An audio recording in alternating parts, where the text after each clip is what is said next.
I'm Morgan Dreamus with RT Book Reviews, and I'm here today with YA author Cynthia Leitich Smith. Did I pronounce that right? Leitich. Leitich. I won't march out of the room. I was going to say, it is an unusual name, and with the last name Smith, I like that you kind of differentiate yourself a little bit so we can find you on the shelf. Well, my husband was Greg Leitich, and I was Cynthia Smith, and we're both authors. So we took each other's names for our bylines so we could be shelved together because we thought that would show the love. That is so sweet. I really like that.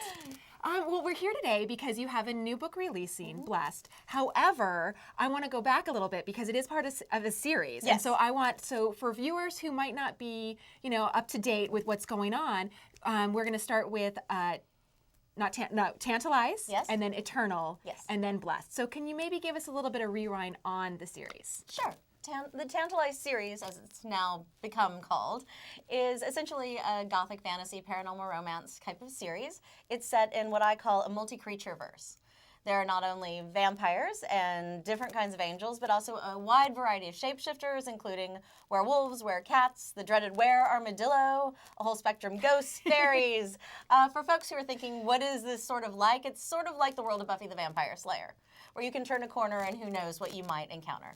Book 1, Tantalize, is about a young girl named Quincy P. Morris.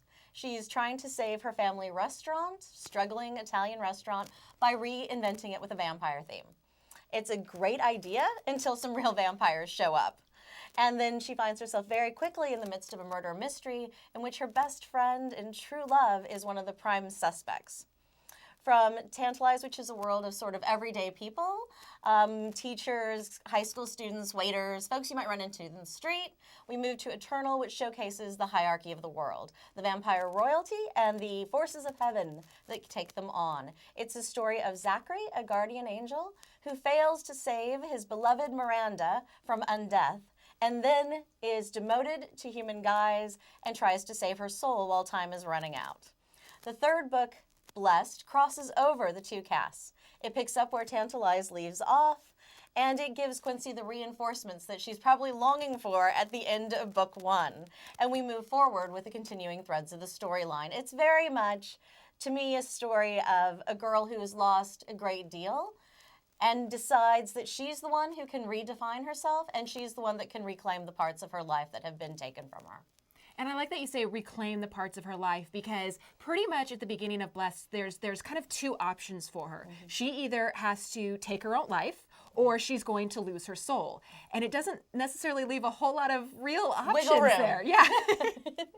And so, but in the midst of this, she's also still in econ class, which she is failing. Yes. She's also having to say goodbye because she is losing the love of her life. He has to leave. So it's both the real world and the fantastical world all smushed up together. It's very much the metaphor. The idea that, at least from what I recall of being 16 years old, a lot of things felt like the end of the world.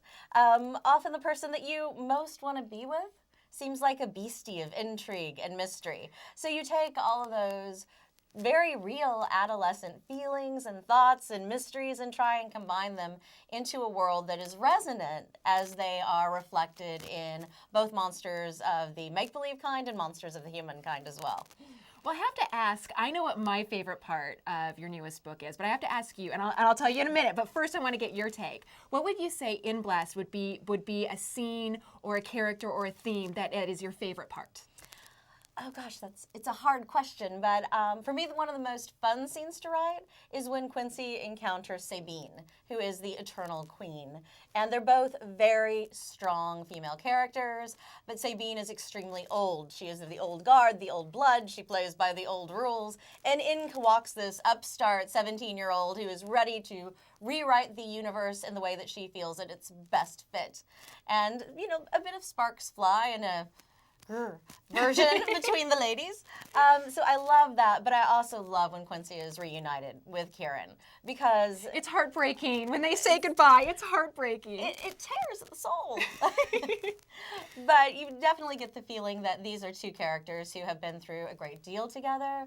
They have such a strong relationship, such a strong friendship, that seeing their first steps forward into a more romantic relationship is so loaded. When you've loved someone for years, that first kiss isn't just a first kiss. It's the beginning of a whole new world together. Yeah, and they have memories from as far back as like preschool When they were of very being together. yes. You know, Their mothers were best friends. If you imagine all those ladies you know who says, "Oh, maybe our little darling someday." Yes, in this case, it worked out. Okay, so I told you I'd tell you my favorite part of the story. My favorite part is, well, first of all, the restaurant, which we're going to get to. Thank you. But also, I really, really like how your main character, she is a female vampire, which we don't necessarily see a lot. A lot of times we see the angsty male vampire, but we What have a little teeth on the girls. Right, but also she has like a bloodlust she's dealing with, and she's got all of these really strong emotions, and she's able to like overcome so much and be so strong with it as a teenager, and I just love that. It kind of it throws a whole thing on its ear. You know, we don't see her as like a non-participant just watching things. She jumps right in there, and she's kind of master of her universe. Own her inner monster, as do we all. Okay, now I promised we would talk about the restaurant because she does have a family restaurant, and does. now with her parents gone, she's pretty much in charge of making sure that it works, and she makes it a vampire theme restaurant. She does. Which is phenomenal. When you look at the menu, you have two sides to it. You could either order from the predator side or the prey side of the menu. Yes. And the predator being very, carnivorous. Carnivorous, Yes, yes. meat eaters. And the prey being a little more dainty and delicate. It's set in Austin, which we have our proud population of vegans and vegetarians, and they needed somewhere to go among the bloodsuckers. Of course, of course. So if you were to walk in, would you choose from the prey or predator side of the menu? I think if there are a world with predators, I'm declaring myself one of them.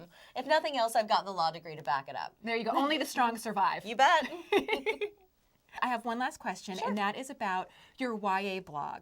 And I know it is incredibly popular, and so many people go on it to find interviews, latest releases, your schedule, and what your books are doing and your husband.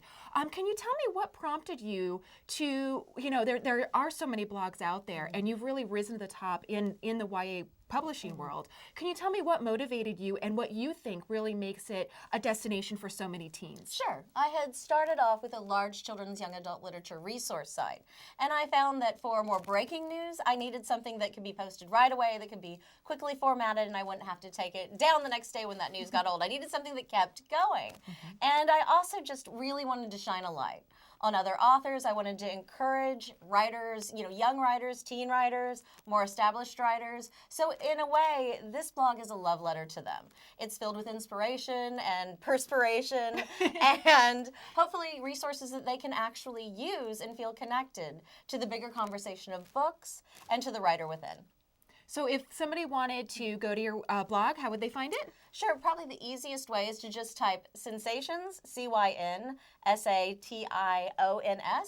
and Cynthia Smith, or Young Adult Literature and Cynthia Smith. It will come up very quickly.